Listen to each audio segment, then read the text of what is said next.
तो तुम्हें इच्छा पूरी करने वाला जादुई लहंगा चाहिए। अब मैं तुम्हें खा जाऊंगी। मैं तुम्हें नहीं छोड़ूंगी। गोपालपुर के जंगलों में एक तान्या नाम की जादूगरनी रहती थी। वो जादूगरनी सब गरीबों की मदद करती थी, खासकर उन गरीब लड़कियों की जिनका कोई सहारा नहीं है।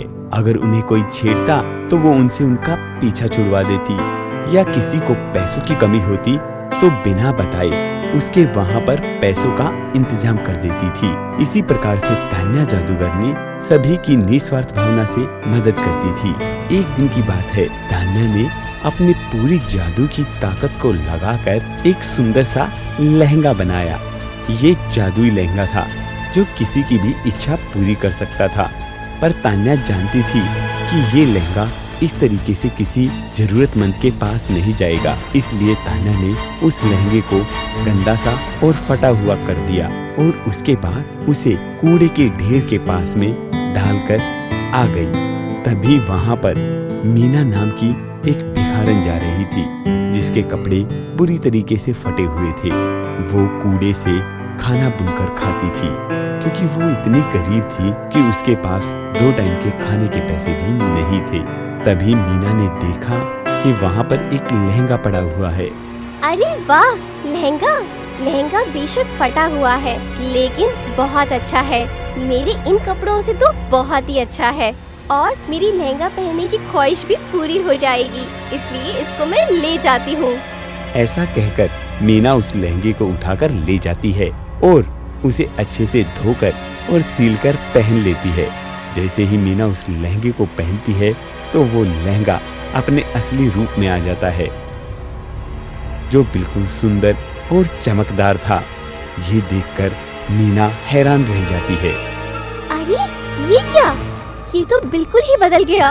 ये कैसे हो गया? तभी लहंगे से आवाज आती है, मैं कोई ऐसा वैसा लहंगा नहीं हूँ, मैं जादुई लहंगा हूँ, इच्छा पूर्ति करने वाला लहंगा। बताओ तुम्हें क्या चाहिए? मुझे कुछ ज्यादा नहीं चाहिए, बस मेरी 2 वक्त की रोटी का इंतजाम हो जाए और मेरे सर पर छत आ जाए। ऐसा कहते ही उस लहंगे ने अपना जादू दिखाया और मीना के लिए एक अच्छा सा घर बना दिया। अब उसके घर में सभी सुख सुविधाएं थी। उसके पास खूब सारे कपड़े थे, पहनने के लिए खूब सारे जूते चप्पल। अब उसे घर में किसी प्रकार की कमी नहीं थी। अब मीना ने उस लहंगे को निकाला, अच्छी सी ड्रेस पहनी और घूमने के लिए चली गई। जब वो घूमने के लिए शहर की एक बड़ी से मॉल में गई तो उसे वहाँ पर सीता और गीता ने देखा। अरे ये क्या? ये वही भिखारन है ना जो सुबह सुबह हमारे घर के बाहर रोटी मांगती है? अरे हाँ, इसका तो रूप ही बदल गया है। हाँ, चलो इससे पूछते हैं ऐसे कैसे हुआ। अरे बहन, तू वही है ना जो हमारे घर में आती है खाना मांगने? हाँ बहन, मैं वही हूँ। आप लोगों का बहुत बहुत धन्यवाद। आप लोग मुझे खाना देते थे, लेकिन अब मैं आप लोगों को और ज्यादा परेशान नहीं करूँगी। हाँ, वो तो तुम्हारे आओ भाव से ही दिख रहा है कि तुम अब खाना मांगने लायक नहीं हो। तुम एक बात बताओ, तुम इतनी ज्यादा अमीर कैसे हुई? कहाँ हाथ मारा इतना बड़ा? अरे हाँ बहन, ये सब ऊपर वाले की कमी है। ऊपर वाले ने मेरे पास बहुत ही सुंदर और जादुई लहंगा भेजा है। जादुई लहंगा? हाँ, ऐसा जादुई लहंगा जो मेरी इच्छा पूरी करता है। इच्छा पूरी करने वाला जादुई लहंगा? हाँ। अच्छा ये बता कि तू उसे रखेगी कहाँ? मैंने उसे अपने घर में रख रखा है, वहाँ पर मेरा घर है।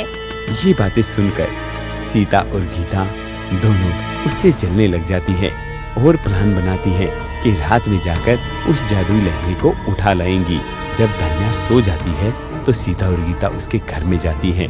वो उस चमकते हुए लहंगे को देखती हैं और जैसे ही उठाने लगती हैं वैसे ही वो लहंगा एक बड़ी सी चुड़ैल में बदल जाता है।